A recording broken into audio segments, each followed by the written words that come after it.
Fala, meus queridos! Como que vocês estão? Eu espero que bem. Aqui quem fala é o professor Guilherme Nevan e hoje vamos dar continuidade nos nossos conteúdos de jogos eletrônicos, abordando principalmente a temática de jogos de nova geração. Então, se você gosta desse tipo de conteúdo, desse tipo de aula, já deixa aí o seu like, se inscreve aqui no canal para apoiar e também fortalecer o meu trabalho aqui na plataforma do YouTube. Mas chega de enrolação, já prepara aquele copão de 500 ml de coca bem gelada e vem comigo.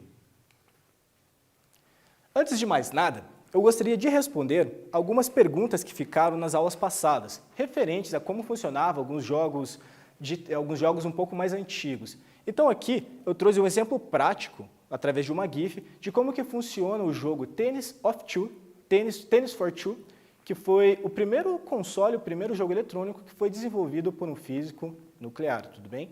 Então aqui, ó, vocês estão vendo nas imagens que tem ali uma bolinha que ela fica indo de um cantinho para o outro, que é controlada através de um controle. Bem comum que nós temos aí no dia de hoje. O controle ele só vai ser aperfeiçoado ali conforme o tempo for passando, tudo bem?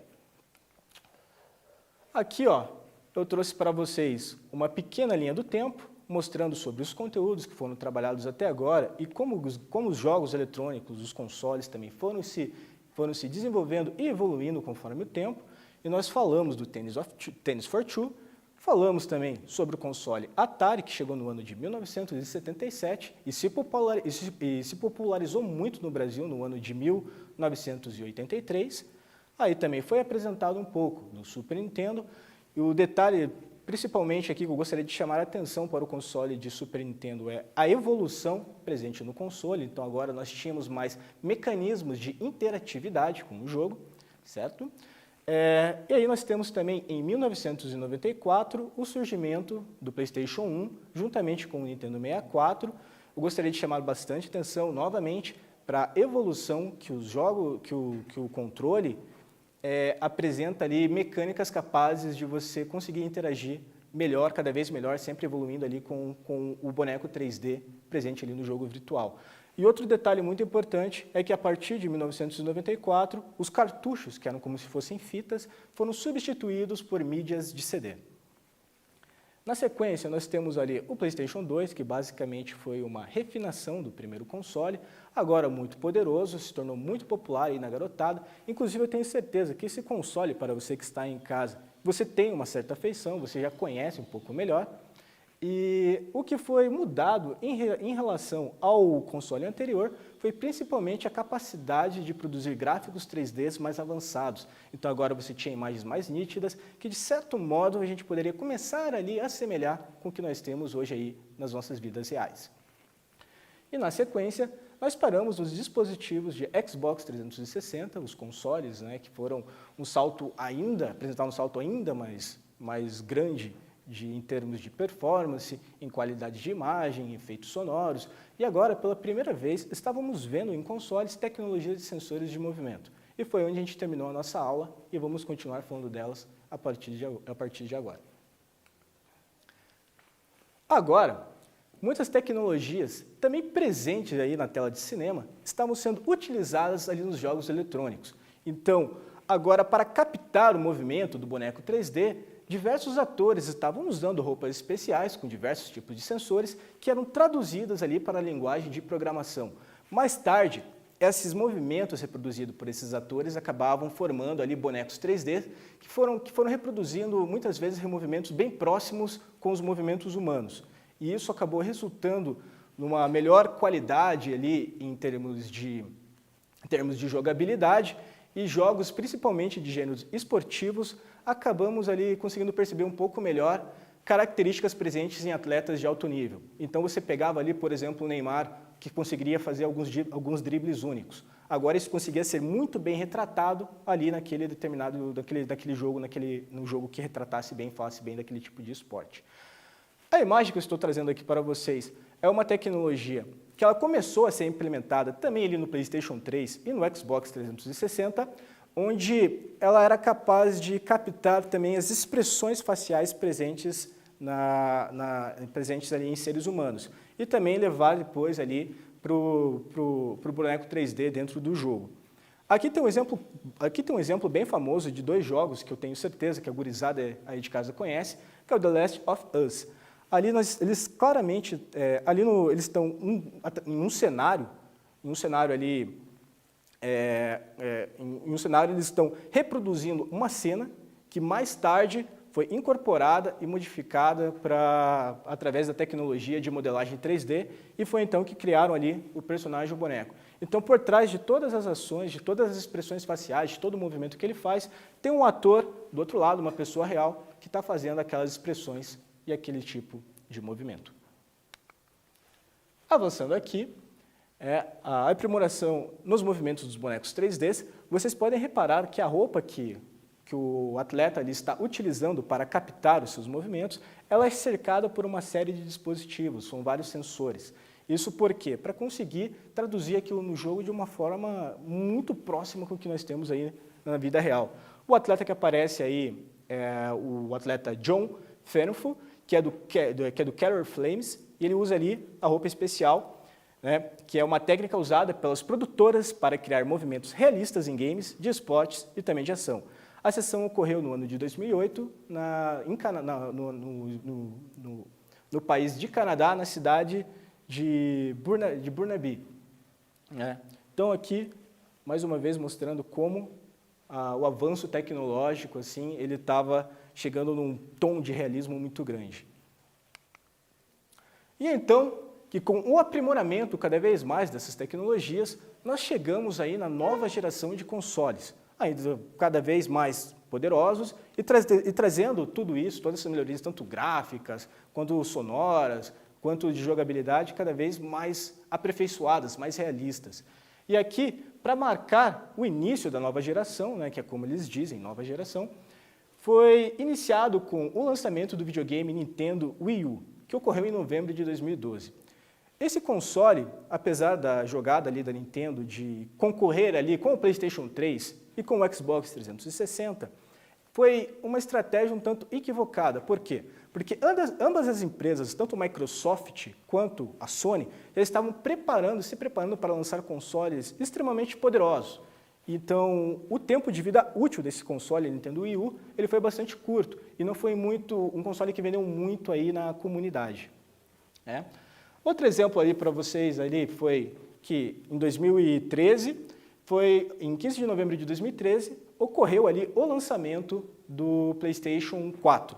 E na sequência, um pouco mais tarde, no dia 22 de novembro, o lançamento ali do Xbox One.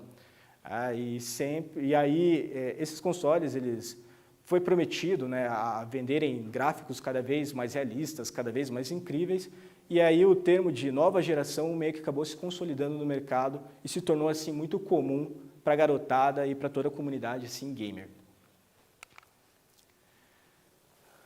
Agora, com a nova geração de consoles, eles estavam apresentando arquiteturas muito parecidas com o que nós temos ali nos PCs.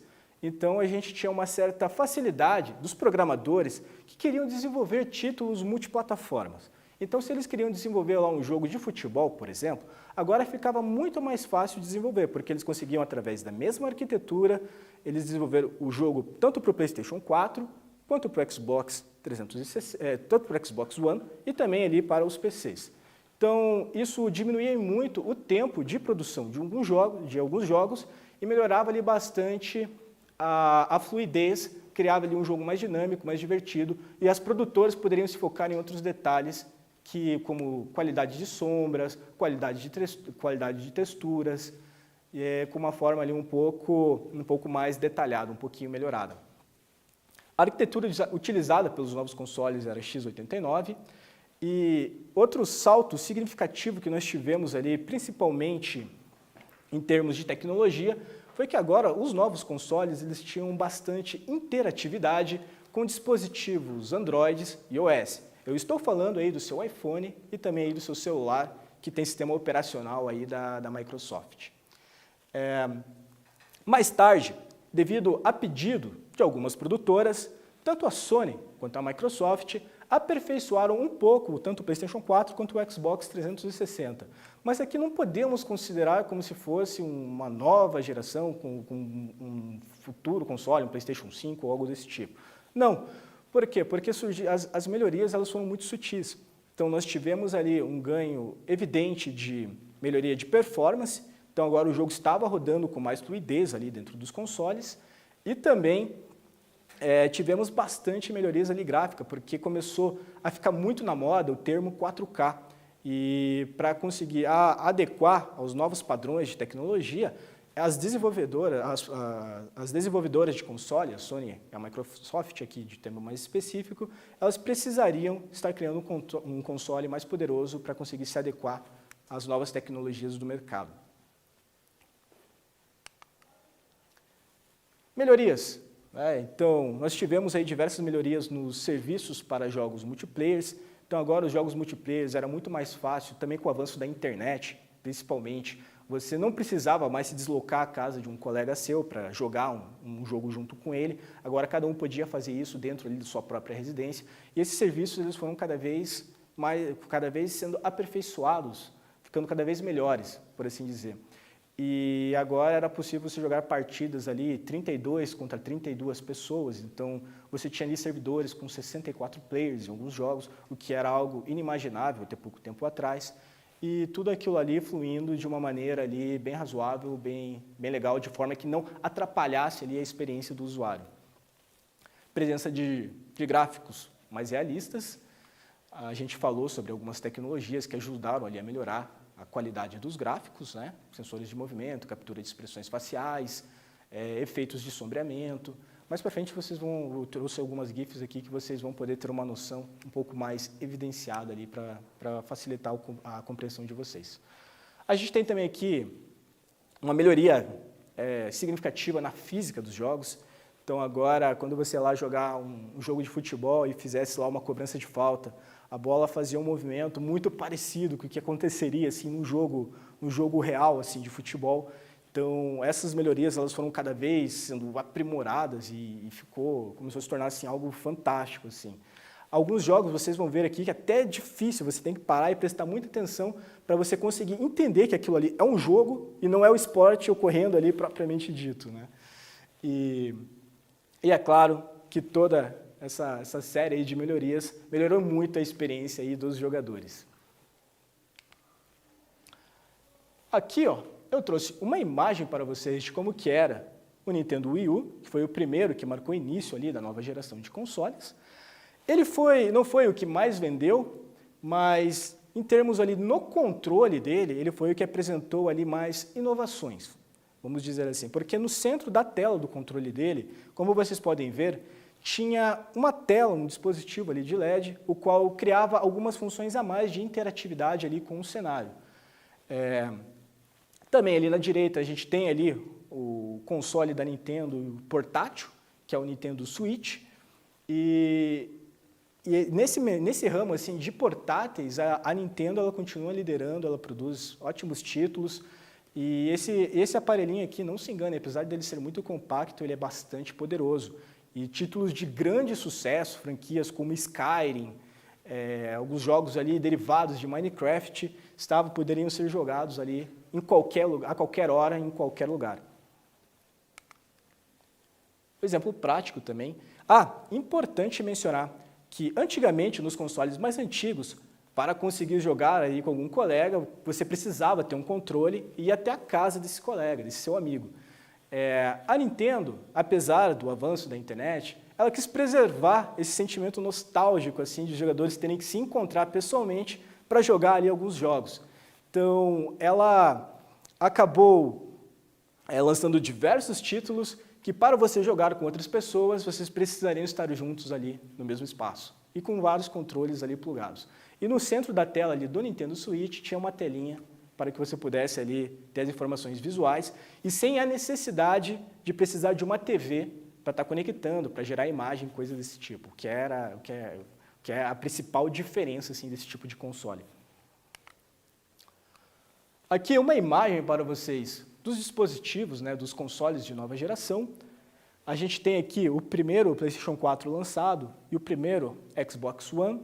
Vocês percebam que tanto no aspecto dos controles, os controles não tiveram muitas mudanças, apenas o controle do PlayStation 4, que agora ele tinha algumas entradas onde você poderia conectar ali o seu fone de ouvido. Então, se você tivesse, por exemplo, na sua sala de estar com sua família, e seu tio estivesse tendo uma conversa ali com seu pai, com a sua mãe, e o barulho do jogo estivesse atrapalhando, ali no próprio controle você tinha uma entrada ali P2, onde você poderia conectar ali o seu fone de ouvido e escutar tudo o que acontecia dentro do jogo, sem necessariamente estar atrapalhando ali o andamento das atividades de outras pessoas naquele ambiente.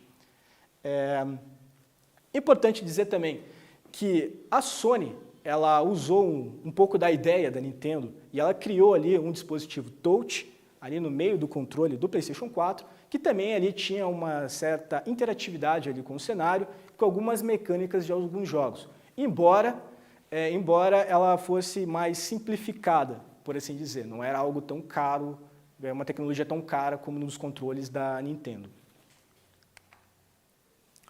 Aqui, apresentando aí a evolução do PlayStation 4, esse que vocês estão vendo aí na tela, primeiramente aqui é o PS4 Pro, ele tem um hardware um pouco mais forte que o PlayStation 4 normal, justamente para suportar jogos ali na resolução de 4K, e como o controle ele é branquinho, fica bem fácil de vocês notarem ali a presença do touchpad ali no meio da tela. Já do lado direito, nós temos ali o Xbox One X, que é o Xbox Scorpion, como a própria Microsoft intitula. E em termos de design, vocês podem ver que os novos consoles, né, essa atualização tanto do PlayStation 4 quanto do Xbox, elas têm um design bastante refinado, bastante futurista, algo que você coloca ali na sua sala de estar e acaba se tornando até mesmo um objeto ali de decoração. A evolução gráfica aqui entre os jogos. Na primeira imagem, a gente tem aqui o Lionel Messi sendo representado através de um boneco 3D ali no primeiro console da Sony, que era o PlayStation 1. Vocês podem ver que não podemos nem reconhecer direito ali, assemelhar aquela imagem ali, aquele boneco com o jogador na vida real. Já no PlayStation 2, isso ficou um pouco mais nítido, mas ele ainda era um boneco assim que ele tinha expressões faciais muito robóticas e movimentos bastante robóticos. Já no PlayStation 3, não. Conforme o jogador marcava o gol, ele ficava contente, ele ficava ali mais ativo, ele começava a expressar algum tipo de emoção. E também os movimentos ali referentes à habilidades do Lionel Messi começaram a ser retratados ali dentro do jogo. E ali no PlayStation 4, a aprimoração de tudo isso que eu já falei, lançando ali com resoluções mais altas, com melhores qualidades de textura e com tecnologias ali mais avançadas de captura de movimento. Aí do lado direito a gente tem uma outra imagem, ali está escrito 1958, mas a imagem que aparece ali é o jogo Tomb Raider, que ali seria a Lara Croft, e o primeiro console que nós tivemos, a primeira imagem que vocês estão vendo ali, ela começou a foi do primeiro jogo do Tomb Raider, que foi no ano de... que foi ali no console do PlayStation 1, que foi no ano de 1994. Então, 1958 ali é uma data que está errada, mas essas são as imagens da evolução de 1994 até 2018. Vocês percebam que conforme for passando ali a linha do tempo, vocês vão tendo ali bonecos assim, incríveis, muito parecidos aí com pessoas na vida real. Como muitos títulos fizeram sucesso, né, nesse período, no período em que surgiu lá os consoles, agora, com o avanço da tecnologia e também com a popularidade cada vez mais dos jogos eletrônicos, algumas produtoras acabaram optando por trazer remakes de títulos já antigos. O que seria um remake? Seria uma reconstrução do jogo clássico, trazendo para uma arquitetura mais moderna, com os gráficos e qualidades, tudo que aquilo temos de dispositivos mais modernos aí no mundo dos consoles, no mundo dos games. Então eles pegavam lá títulos de enorme sucesso e traziam de forma atualizada para pessoas que naquela época não tiveram oportunidade de experimentar, ou para jovens que por conta dos gráficos serem bem defasados, queriam ter uma experiência ali com gráficos, com tecnologias um pouco mais recentes. Então a gente tem aqui dois títulos, né? O primeiro que aparece na tela para vocês é o Shadow of the Colossus, e ele foi um dos primeiros jogos de mundo aberto. Então, você tinha ali um cenário gigantesco, com criaturas colossais que você precisava derrotar, e é bem evidente as mudanças, as melhorias, conforme as gerações foram se atualizando. Então, nós temos ali no PlayStation 2, vocês percebam que a imagem ela não tem muita definição, ela é uma imagem meio triste, ela não tem muita saturação de cor, ela é uma tecnologia mais antiga. Aí nós tivemos ali no PlayStation 3 algumas melhorias, mas ainda assim não foi suficiente para trazer uma experiência, a experiência que os novos fãs estavam querendo, porque conforme as tecnologias vão se avançando, quem é adepto a jogos acaba sendo também, os consumidores também estão se tornando cada vez mais exigentes. E aqui nós temos ali no PlayStation 4 Pro o jogo com tudo que nós temos de mais moderno aí no mundo da tecnologia sendo refeito e reproduzido para os jogadores, tanto na primeira quanto na segunda imagem. Vocês percebam que ali no PlayStation 4 Pro a qualidade é gritante, a diferença é absurda. Mais uma vez, mostrando que com o avanço dos novos consoles, as tecnologias de expressão facial, elas também sofreram diversos tipos ali de aprimorações. Então, vocês percebam que o boneco 3D ele está expressando reações ali, expressões faciais iguaizinhas às de seres humanos. Ele está ali, agora você conseguiria, através ali das tecnologias, captar também um simples sorriso meio de lado, um levantar de sobrancelha, uma careta, uma cara de desespero. E quando você vai jogar um jogo que tem ali uma temática um pouco mais séria, um pouco mais dramática, esses personagens, esses bonecos modelados, eles eram capazes de transmitir emoções para as pessoas que estavam conectadas e experimentando esses títulos ali dentro de suas casas, dentro de seus dispositivos. E aqui uma gifzinha mostrando como essas expressões funcionavam na prática. Então, elas começaram a ser implementadas, foi nessa geração. Então, vocês percebam ali o olhar para o lado, né, a cara de assustado, né, um tom mais sério, a piscada de olho, o sorriso, o jeito que ele move os lábios, tudo isso acabou assim, tomando assim, proporções muito próximas assim, de pessoas na vida real. E é então que nós começamos a ter, dentro dos jogos eletrônicos, a reprodução muito fidelizada assim, de diversos atores muito famosos aí no mundo dos cinemas. Aqui a gente tem aqui na tela o Norman Reedus, em seu novo jogo Death Stranding, e é uma captura do personagem ali dentro do jogo, onde ele está expressivamente abalado, expressivamente triste. E é uma expressão muito próxima com que o ator teria ali na vida real.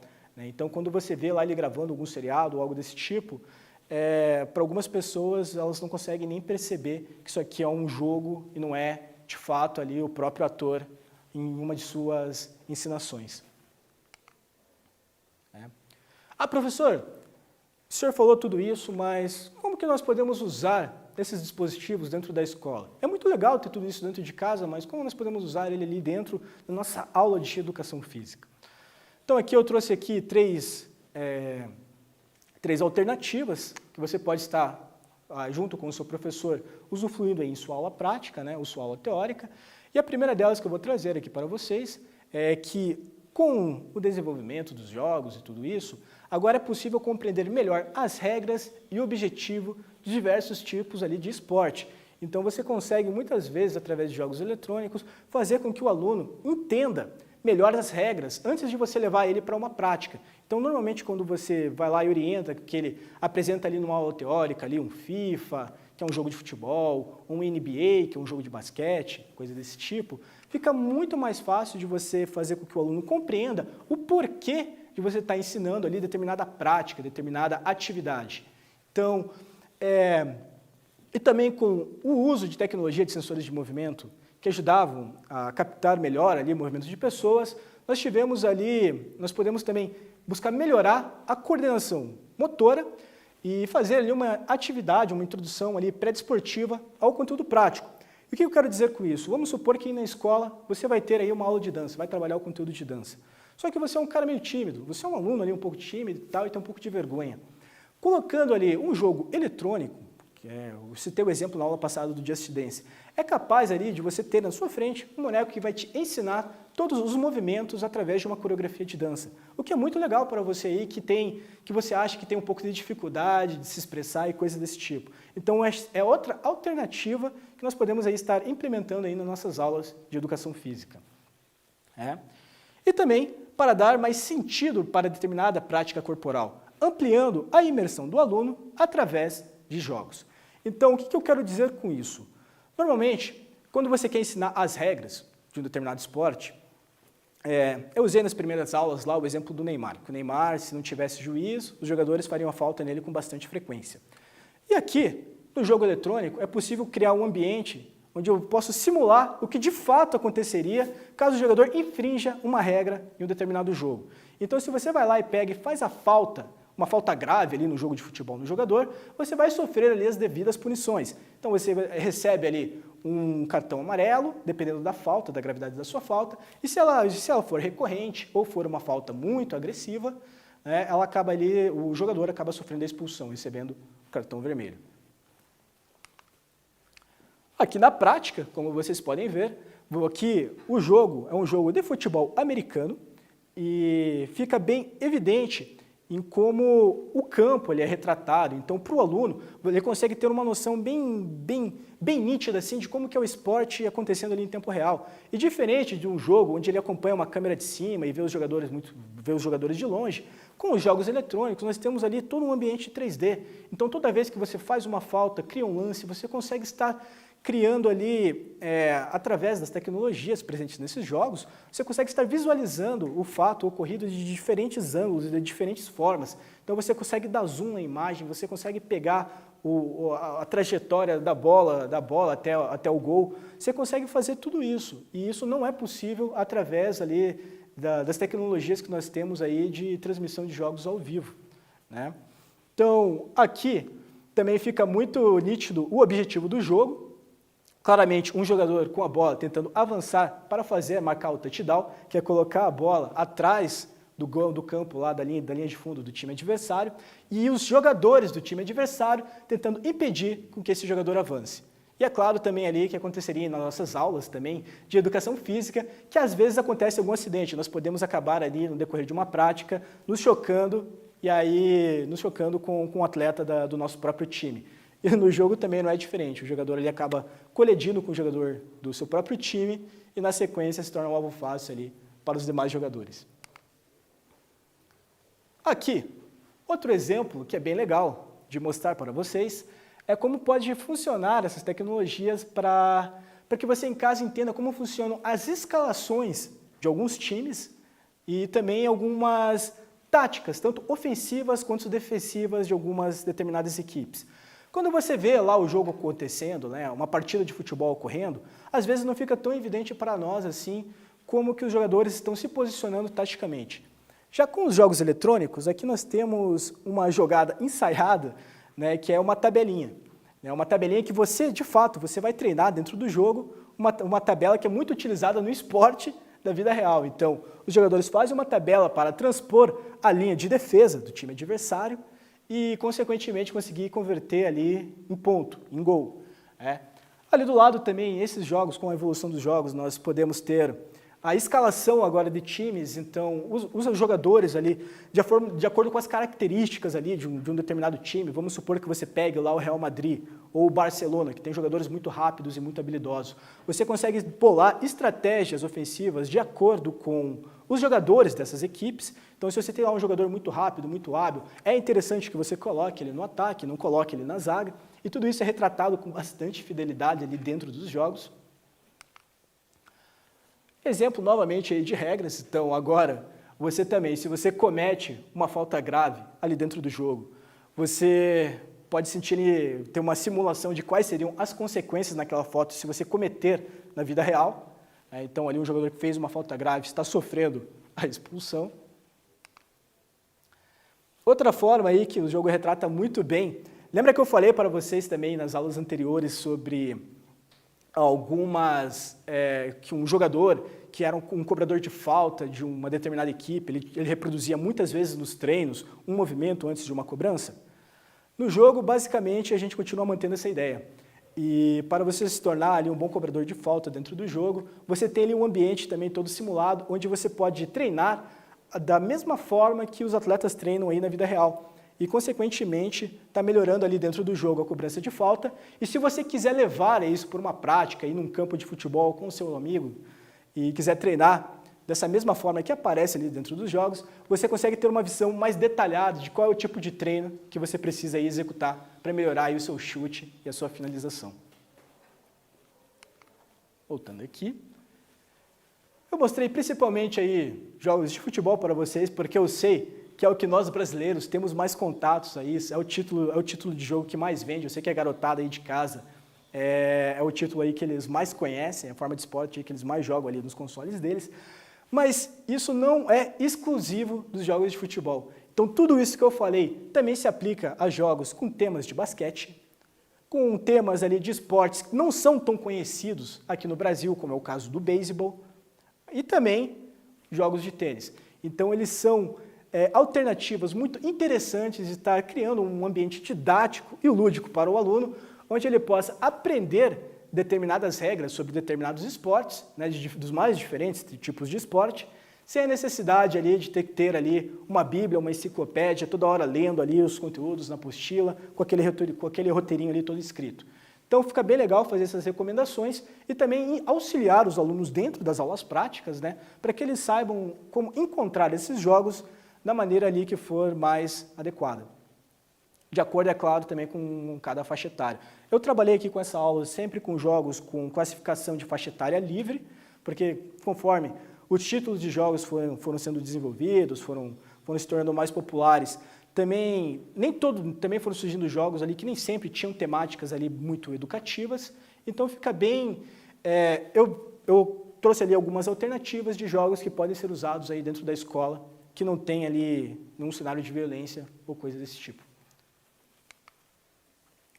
Mostrando aqui na prática para vocês, através de uma GIF, de como que você pode melhorar aí a sua coreografia, né, a sua coordenação motora, e através de coreografias de jogos de dança. Então você ali na sua casa, ou até mesmo ali numa aula, você tem ali um detalhamento, todo um movimento detalhado ali de uma determinada coreografia de dança, o que é bem legal, é incrível. Novamente, é importante também a presença de jogos eletrônicos dentro da escola, porque eles ajudam a enriquecer o tema da aula. Então você consegue, a partir de jogos eletrônicos, gerar ali novos conteúdos práticos. Então aqui tem um exemplo de uma professora que criou uma atividade adaptada de um jogo virtual, que era o Angry Birds. Então ela vê ali que ela montou ali um cenário, onde basicamente o aluno puxava por uma forma de elástico uma bola, ele tinha como objetivo transpor ali, derrubar ali alguns objetos para atingir uma determinada pontuação, né? E aqui nós podemos trabalhar dentro das aulas de educação física, usando cones, usando bombolês, usando estafetas, né, que são recursos que nós temos aí dentro das nossas escolas e são recursos assim que eles não vão sofrer nenhum tipo de dano. Algumas considerações finais aí para vocês, né? E o que nós podemos esperar do futuro, né, sabendo que a tecnologia é algo que não pode ser contido. Então, cabe a todos nós buscar sempre meios e alternativas de tentar adaptar a realidade também do estudante com os nossos conteúdos de aulas práticas. E fica para nós assim que as evoluções elas são tão grandes, elas são tão gritantes, que vai chegar um tempo que não vai mais ter como percebermos, distinguirmos o que é real do que não é. Então é preciso tratar com os alunos dentro da escola esses temas com bastante seriedade para que o aluno ele saiba qual que é o limite do que ele pode jogar dentro do jogo, o que tem que ficar no mundo virtual, né, o diferencial que tem que ficar no mundo virtual e o que não pode, de forma alguma, ser levado para o mundo real.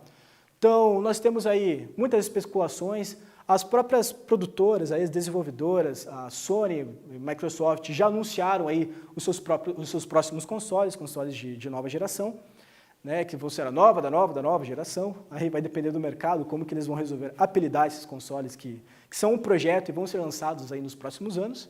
E fica aqui para nós aí né, algumas imagens para estimular aí a nossa criatividade de acordo com essas tecnologias.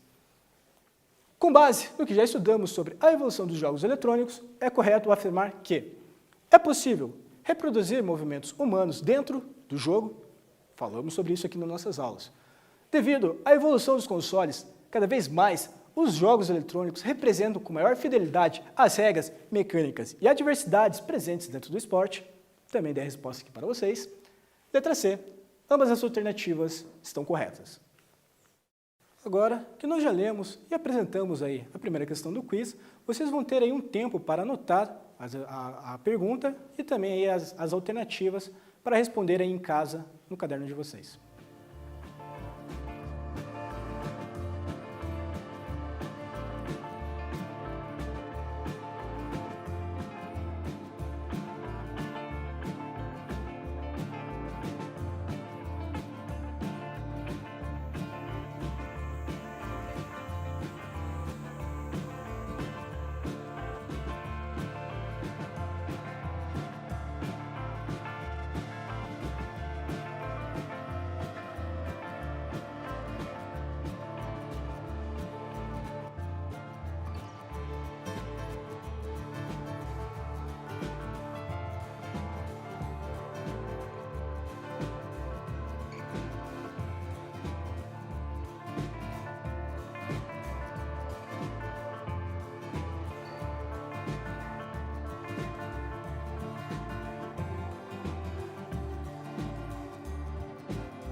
Avançando aqui, agora vocês vão ter mais alguns minutinhos para copiar a questão número 2 aí no quiz e responder em casa no caderno de vocês.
Então é isso, eu vou ficando por aqui e espero que vocês tenham gostado dos temas das aulas que têm sido abordados até então e espero ansiosamente todos vocês aí nas próximas aulas. Um grande abraço, fui!